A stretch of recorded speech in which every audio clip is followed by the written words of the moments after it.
Hello, I'm the 10-minute English teacher. Let's get you exam ready. Today we're thinking about Romeo and Juliet for GCSE English Literature, and I'm going to be providing you with quotes you must know from the entire play.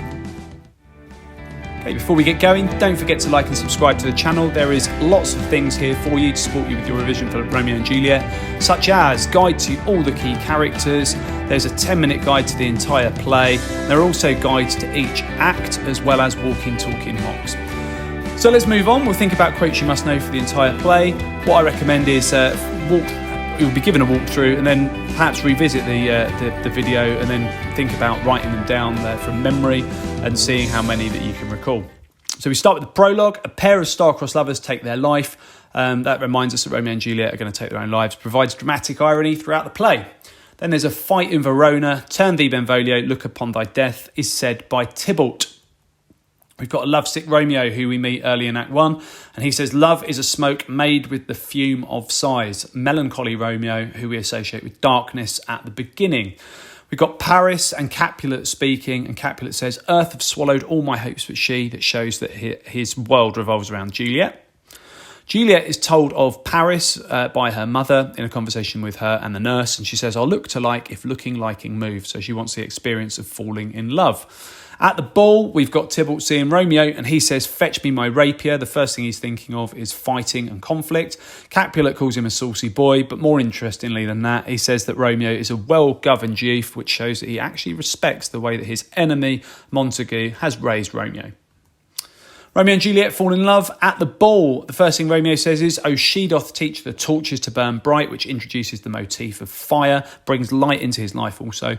And she says to the nurse, if he be married, my grave is to be as my wedding bed. So she's already thinking about marriage, and interestingly and ironically as well, death at the same time. Romeo goes and hears Juliet speak, and he says, speak again, bright angel. And he also says Juliet is the sun, so lots of religious imagery there, worshipping Juliet and absolutely in love with her already. We've got Romeo going to see Friar Lawrence, not his parents or his cousin or his friend MECUTIO. Goes straight to the friar to talk to him about the way he feels about Juliet. And Friar Lawrence says, young men's love then truly lies not in their hearts but in their eyes. So he thinks about young people and how impulsive they can be. And he says to Romeo, they stumble that run fast, which is all very wise, but none of that advice he takes on board for himself, because he then decides that marrying them very early on is a good idea. Romeo gets married, and then he doesn't want to fight Tybalt. This is MECUTIO now. He says, calm, dishonourable, vile submission. So he thinks it's completely wrong that Romeo won't rise to Tybalt's challenge and thinks it's cowardly. MECUTIO is then killed, and rather than taking any responsibility for it, he says, a plague on both your houses. Romeo then changes his mind and thinks, OK, Tybalt, I will have a bit of a rumble with you, and kills him. Before he does that, he says, fire-eyed fury, be my conduct now. So we know full well that Romeo's intention is to destroy Tybalt. We've got the motif of fire reintroduced there by Shakespeare. And after Tybalt dies, just like MECUTIO before him, Romeo doesn't take any responsibility and says, I am fortune's fool, blaming fate and chance, when I think Shakespeare's making it obvious to us that Romeo has done this of his own accord. Juliet is waiting for Romeo, and she says, I've bought the mansion of a love and not possessed it, which is ironic because she's in her dad's house and she doesn't possess much at all. And then when the nurse speaks to her about the fact that Tybalt has been killed by Romeo, she says, serpent heart hid with flowering face, which is a really great little oxymoronic line to show her confusion. She's tied between love and hatred in that moment. But she does consummate her marriage, spends the night with Romeo, and then after he disappears to Mantua, Capulet turns up to talk about her getting married to Paris. She doesn't want to, and he says, out baggage. And he also says, if you be mine, I give thee to a friend. If you be not, hang, beg, starve, die in the street. So all that love for Juliet disappears.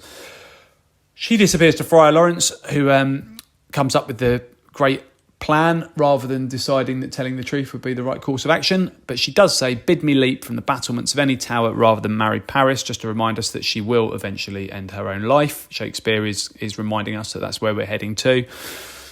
Got Romeo going to find Juliet, and he kills Paris then himself. He says to Paris, gentle youth, tempt not a desperate man, which is interesting because earlier on he's being called a boy by Tybalt, and here he is acting like Tybalt again. And this is a play about young people trying to be adults and getting it desperately wrong, which is what he does here when he kills Paris.